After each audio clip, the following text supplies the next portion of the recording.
got a lot of respect for their coaching staff and the way they play the game. And so great credit to them. They had an unbelievable season, and we enjoy playing them, even though it's a grind and it's tough. But we enjoy playing them because they are first class program. Secondly, Jackson Dieterle should be sitting on one side of me. Not to say these two guys didn't play great, but Jackson made a big punt when we had a bad snap, and then kicked off great and punted great and made some field goals, 3 for 3. So give him credit. Lastly, what do you say about my team? My goodness gracious, it's beyond, beyond my comprehension how gritty they are. It's just unbelievable to me. Like today, James Caesar didn't play, and Cy Barnett. If anybody said, well, who's your best player on defense? Well, Caesar won the Defensive Back of the Year award in the GLIAC. Cy Barnett was first team all-conference, and we play without those guys. I don't know if you noticed Devontae Harrington didn't play today. He scored a touchdown in 2016 against these guys in the semifinals. So on and on and on, and we never waver. And lastly, our defense was just purely dominant. Some of them are second-string guys. I don't even know their names, so I may want to catch up on who they are. I'm just joking. But guys like Ian Hall and people like that are just plugging in for spots. Caesar was out and Sidney McLeod came in and wowed. AT had to come out of the game late, our corner, I guess midway through the third quarter. And Adrian Green rolled in there. And I said to the team out there, I don't know if you guys caught it, but this class, they just won their 61st game. And 61 wins, in 5 years, that's over 12 games a year. And it's just unbelievable, let alone the fact, this guy here is playing behind, the D2 Player of the Year, and the D2 Player of the Year gets hurt, and Jay Rue, and he just keeps on grinding. So, wow, I don't know what to say. It's unbelievable. I'm saying a lot, but I'm just amazed at how gritty my team is.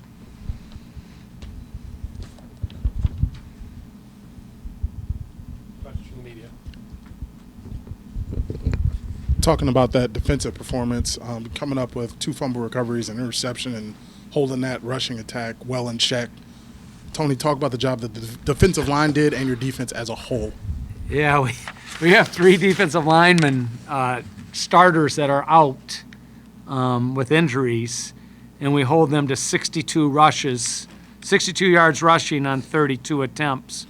It's just amazing to me. And so, and then just disrupting them all day and just playing with great energy and when the ball's in the air, making plays, and I can't say anything more of that other than unbelievable, just purely and utterly unbelievable that we're back in the semis 3 out of the last 4 years, and it's funny because people down there, they're like, well, do it this time, like we failed last year, it's like, but this group of young men are they're just extraordinarily committed to being the best they can be, and that's how we play, and that's how we practice, and that's how we kind of walk around in the community.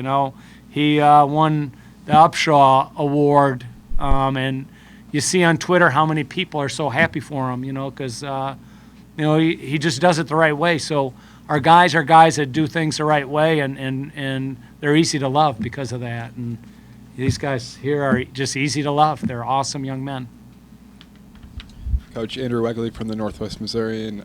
Just after that halftime stand right before halftime, what was your message to your guys in the locker room after they come up short there at the goal line and then only had the 3-point lead? Well, we had enough time to decide what we wanted to run, right? So we changed 4 times. They called 2 timeouts, and Travis wanted to run with this, and our center said we can run that.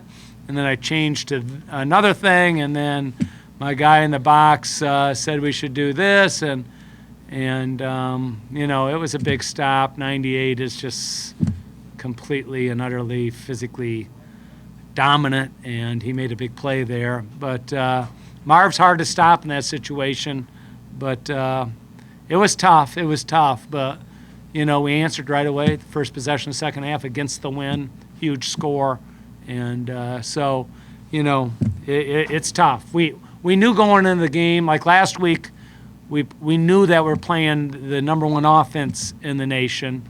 This week we knew we were playing the number one defense in the nation, and so we knew strategically we had to be smart with the ball, and not give their defense or special teams an opportunity to score, make their offense score, and we did that quite well, and it became a good strategy for us to not shoot ourselves in the foot and take too many risks on offense.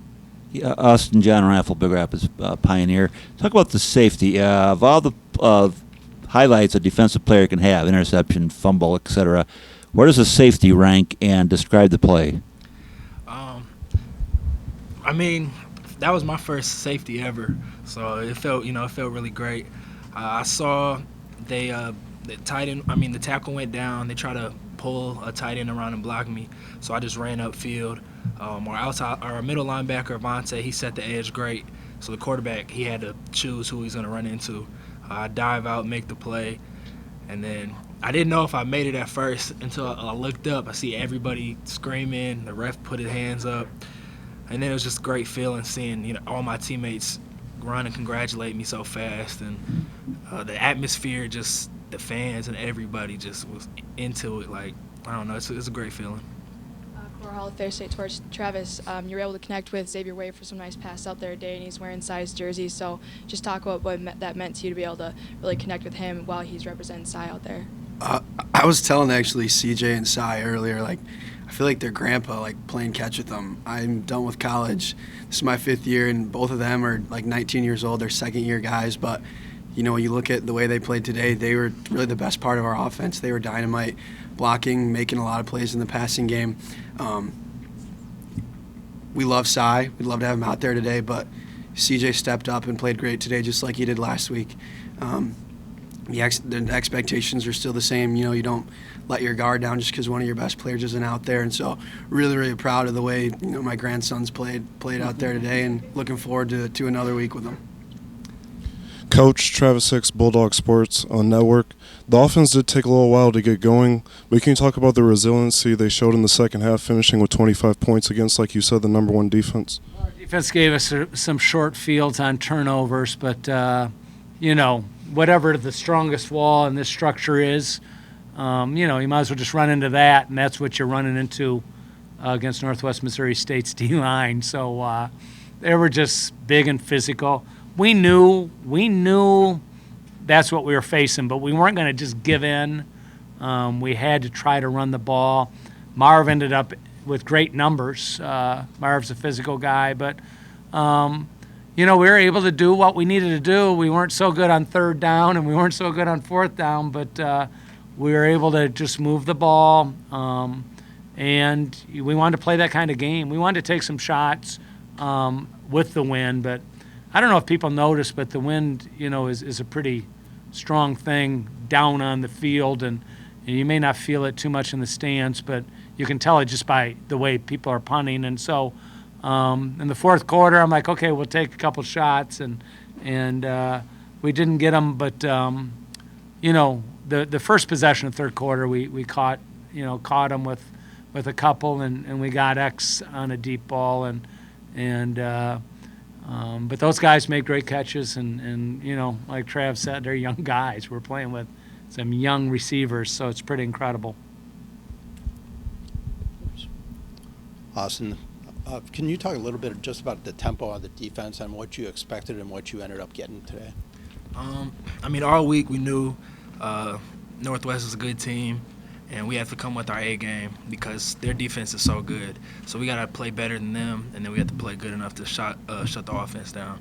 So every time we take the field, we take away energy. We take it knowing like this, you don't want this to be your last game, and that's always in our head. So every play, we do it for ourselves, we do it for our teammates, do it for coach, and then it's all love. Like every play, that's what we play with.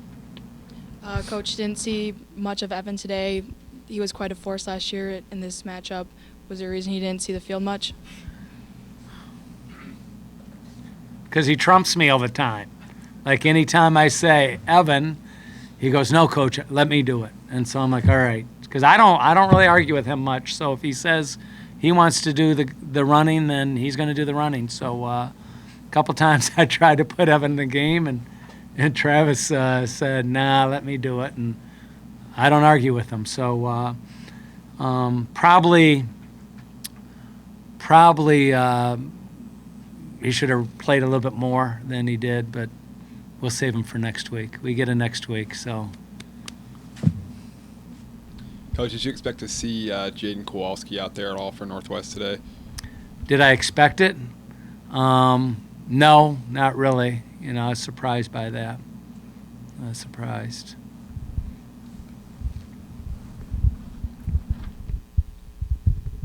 Austin, how does a defensive points against average of 6.5 points a game allowed in the playoffs sound to you? That's awesome, man. That's everything we work for. It's every day of every grind, you know, and it just shows how much depth we have. Because like Coach said, we had so many people come in and out, and you know, it's like you don't see a change of play or change of pace no matter who's in the game. One side of the ball, you guys give up only 158 yards and 61 plays. On the other side of the ball, the offense had the ball for 35 and a half minutes. Did that help you guys out, stay fresh, that they hung onto the ball that long? Yeah, this is the freshest I've felt this late in the season. And a lot of that's, you know, the offense being able to control the game. And this game was, you could see it on paper, you could see it on the field that they really controlled the game. Coach Anise, Jared Vitale, Fox 17. You mentioned how you have a lot of players out with injury. Is it because of grit? Is it because it's like the depth you have? How have you guys been able to overcome that? Yeah, it's just guys believing that they've got the capacity to do it. It was one of those situations where Travis started the first game, and then J. Rue played, and then Evan played, and so I guess the quarterback position just kind of set the tone for everybody. And so when our quarterbacks are doing, I guess everybody says, well, goodness, we can do that with receivers, and we can do that with O-line, and we can do that with D-line and DBs. And I guess the only group that really has been playing the whole year is the linebackers. I don't think we've had a linebacker that's hurt, but that's the only position group that's really been solidly healthy all year. So it's just, I don't know what it is. It's magic, Jared. It's magic. It's like, you know, I wish I could just bottle whatever it is and give it to you know, people and say, man, this is like the most unbelievable, powerful tool you've got in your life. Because I don't know, you know. They're more confident than me. Like going in this game, I'm like, dang, with all these injuries, how are we gonna do it? And you know, they just go do it. And so they're tougher than me, and they might believe more than me. And I believe, you know, I can just do just about anything. But these guys are unbelievable. So it's pretty incredible. Coach, third Final Four in 4 years, and how excited are you to be able to continue to move on and think back to how many times you've been able to do this now? Well, I didn't go to Rob's TV show the other day. Sam Parker did, and Sam said, and it's a great observation, but Sam said, you go into these gymnasiums and people put like Elite Eight all over, like Elite Eight is the standard. You know, if you make the Elite Eight, wow. And now we're Final Four, 3 out of 4 years. It's unbelievable. And, you know, just to be able to play, just to say in the same sentence, Ferris State plays Northwest Missouri State, and then let alone say you beat them 2 out of 3, and let alone say, you know, that Perk Weisenberger thought this would ever happen when we came here in 2012. I mean, you know, if he believed that, he must have been nuts, you know, and here we are. So it's just unbelievable. I don't even know what more to say. It's just been unbelievable.